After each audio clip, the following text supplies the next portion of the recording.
A landing zone is emerging in Brexit trade talks, according to Irish Prime Minister Michael Martin, after meeting British Prime Minister Boris Johnson for the first time since taking office. Rowana Bianca Arino has this report. A landing zone is emerging in Brexit trade talks, Irish Prime Minister Michael Martin says after meeting British Prime Minister Boris Johnson for the first time since taking office. The stalled Brexit talks are set to continue until October, but fears are growing that almost half a century of economic integration with Europe and increasingly frictionless travel will end abruptly on December 31. Let's hear from the Irish Prime Minister. I think where there's a will, there's a way. It seems to me that there is a landing zone, if that will is there on both sides, and I think it is, on the European Union side and on the British side, to find that landing zone. My own gut instinct is that there is a shared understanding that we don't need another shock to the economic system that the no-deal Brexit would give, or that a suboptimal trade agreement would give to our respective economies across Europe, Ireland, and of course within Great Britain itself, alongside of the enormous shock that COVID has already given. We both agreed on the absolute necessity for a free trade agreement that would be tariff-free, quota-free, that's the best possible outcome for the European Union, for the United Kingdom.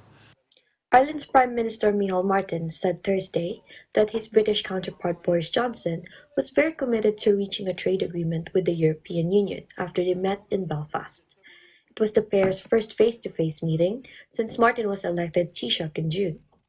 After the wide-ranging meeting, Martin told the reporters that they both agreed on the absolute necessity for a free trade agreement that would be tariff-free and quota-free.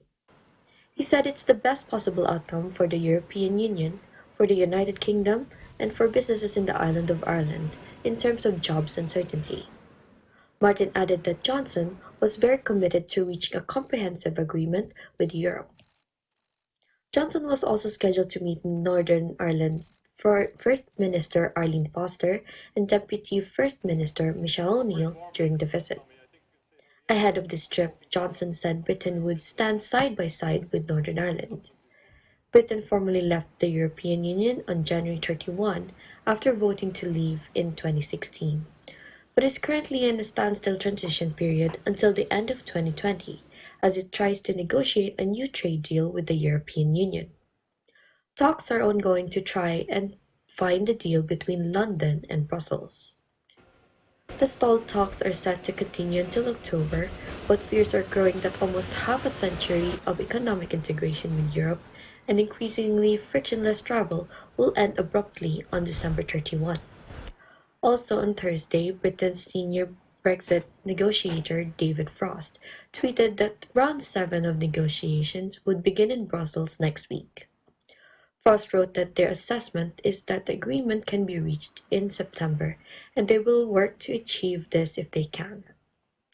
However, he added, the UK's sovereignty over our laws, our courts, or our fishing waters is of course not up for discussion, and they will not accept anything which compromises it. I'm Rowana Bianca Arino, correspondent in the Republic of Ireland, and will live in interesting times.